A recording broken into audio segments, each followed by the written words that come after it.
Hello everyone, দুষ্টুপিউ ব্লগে তোমাদের সবাইকে ওয়েলকাম। আর আমার অনেক অনেক ভালোবাসা দিয়ে আজকের ভিডিওটা শুরু করছি। তো দেখো, এখানে আমি তেলের মধ্যে উচ্ছেটা ভালো করে ভেজে নিচ্ছি। আজকে কিন্তু বানাবো রান্নাটা উচ্ছে সর্ষে। তো দেখো, ওইদিকে আমি উচ্ছেটা ভাজছি আর এইদিকে শিলে সাদা সর্ষে, কালো সর্ষে, দুটো শুকনো লঙ্কা আর অল্প সাদা তিল পরিমাণ মতন নিয়ে আমি ভালো করে এই বেটে নিচ্ছি। শিলে বাটলে একটা আলাদা টেস্ট লাগে।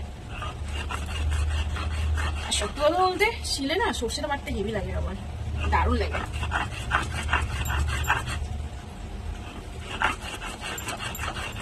এই রান্নাটা না এর আগেও করেছিলাম, খেতে ভীষণ ভালো লেগেছিল। তো ভাবলাম আজকের করবো আর আমার বন্ধুদেরকে শেয়ার করবো এই রান্নাটা, সেই জন্য করছি। এটা কিন্তু একদম আমি আমার মতন করে করছি। হ্যাঁ, ভালো লাগে খেতে। অনেকে কি করে বলো তো, উচ্ছেটা খায় না তেতো বলে, কিন্তু এইভাবে রান্নাটা করলে না খেতে ভালোই লাগবে, খারাপ লাগবে না। তো চলো, আমার সর্ষেটা বাটা হয়ে গেছে। তো এইদিকে দেখো বন্ধুরা, উচ্ছেটা কিন্তু আমি ঠিক এইভাবে ভেজে নিলাম। এবার কিন্তু আমি এটা তুলে নেবো।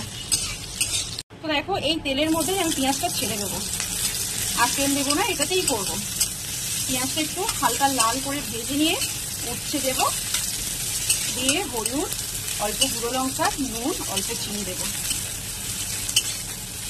তো দেখো, আমি কিন্তু তেল দিয়েছি প্রথমে, তারপর পেঁয়াজ দিয়েছি, তারপর উচ্ছেটা দিয়ে হালকা অল্প করে নাড়াচাড়া করে আমি হলুদের গুঁড়ো, লঙ্কার গুঁড়ো, অল্প চিনি, নুন দিয়ে আর সর্ষেটা দিয়ে আমি অল্প করে জল দিয়ে দিয়েছি।